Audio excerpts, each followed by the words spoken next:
कर रही हैं इजराइल में, भारतीय छात्रा हैं।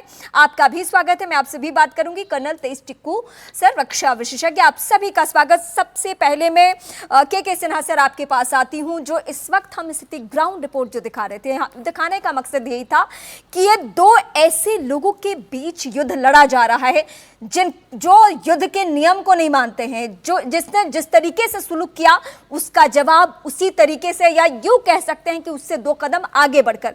लेकिन इसमें नुकसान तो फिर उसी का होना है जो बेकसूर है, जो बेगुनाह है, जिसका इस युद्ध से कोई वास्ता नहीं है। रीमा, जय हिंद। देखिए आपके जो बयान में कहा गया है कि दो देश तो नहीं है, एक टेररिस्ट ऑर्गेनाइजेशन है।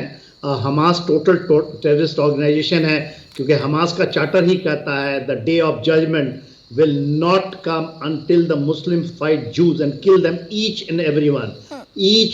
और उसका यह कहना है कि पैलेस्टाइन की एक एक जमीन की जो है इजराइल की, वो पैलेस्टाइन की है, उसको हम लेंगे। तो ये टेररिस्ट ऑर्गेनाइजेशन का चार्टर है।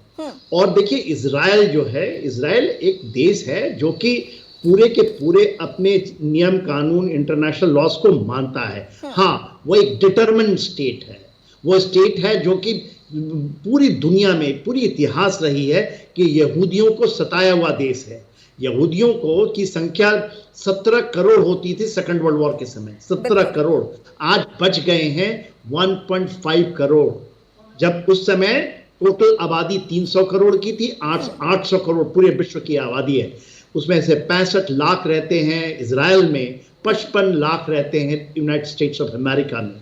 और देखिए बहुत सारी चीजें होती हैं, तो हम इतिहास के उस कालखंड से लेके चलते हैं जहां से हमें सही लगता है। मैं एक सवाल लूंगी। हमास को हालांकि बाय मिस्टेक मैं देश कह गई, लेकिन कई देशों का सपोर्ट उसको जरूर है।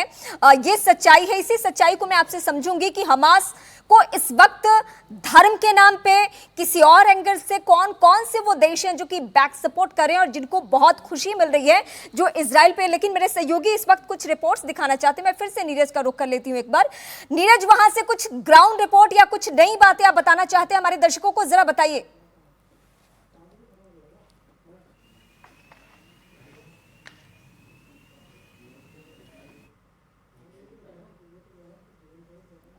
रिपोर्ट यह है कि अब से थोड़ी देर पहले यहां एक बड़ा मिसाइल हमला हुआ है जेरौत के आउटर एरिया में। वहां हम पहुंचे थे, उसकी तस्वीरें भी हमने भेजी है अपने ऑफिस को। वो तस्वीर हम उम्मीद करते हैं कि अपने टीवी स्क्रीन पे जरूर आएगी।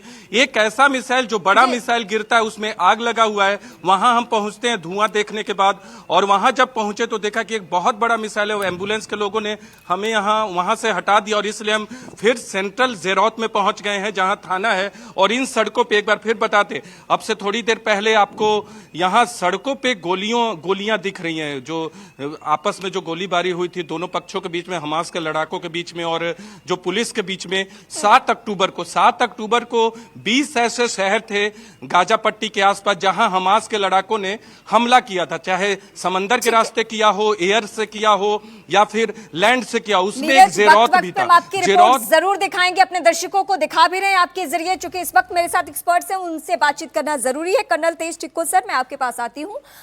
दुनिया के ऊपर इसका क्या असर पड़ने जा रहा है? इजराइल को कौन कौन सपोर्ट कर रहा है और हमास को कौन कौन सपोर्ट कर रहा है? भारत में भी मैं देख रही हूं कि कुछ ऐसे लोग हैं जो खुलकर ना सही, इनडायरेक्टली सही, फिलिस्तीन के नाम से सही, लेकिन वो सपोर्ट हमास को ही कर रहे हैं। देखिए ऐसा है, जो लोग हमास को सपोर्ट कर रहे हैं वो लोग हैं जो सिर्फ इसमें धार्मिक एंगल देखते हैं कि इस्लाम के लोग लड़ाई लड़ रहे हैं जूज के साथ। और जूज और इस्लाम का तो जब से इस्लामिक धर्म बना है, आज से 1400-1500 साल पहले, तब से चला आ रहा है। तो धार्मिक एंगल से उनको लगता है कि हमस जो है हमारी लड़ाई लड़ रहे हैं, वो उनका सपोर्ट कर रहे हैं। लेकिन उनका सपोर्ट, मैं आपको एक एश्योरेंस देता हूं, उनका सपोर्ट सिर्फ लिमिटेड है स्टेटमेंट देने पर, वो अपना प्रोटेस्ट करने पर, जुलूस जलसे निकालने पर, यही तक सीमित रह जाएगा। कोई और सपोर्ट वो नहीं कर सकते।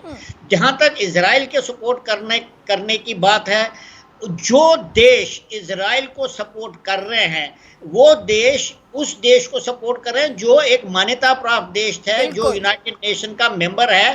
तो वो देश तो वो वाला सपोर्ट देंगे जो आर्मामेंट्स, हथियार के अलावा मॉरल सपोर्ट भी तो दे ही रहे हैं। तो दोनों में बहुत अच्छा, बड़ा अंतर है। सर एक पॉइंट मैं मेंशन करती हूं यहाँ पे, इजराइल पर कहीं ना कहीं दबाव बनाने के लिए, प्रेशर बनाने के लिए एक हमास की तरफ से एक ऑडियो रिलीज किया गया। उस ऑडियो में ये कहा गया कि आप याद रखिए कि आपके लोग हमारे कब्जे में हैं, यानी वो किसी भी हद तक जा सकते हैं। तो फिर इजराइल के पास ऑप्शन, विकल्प क्या बचता है वैसे लोगों को बचाने के लिए जो उसके नागरिक हैं?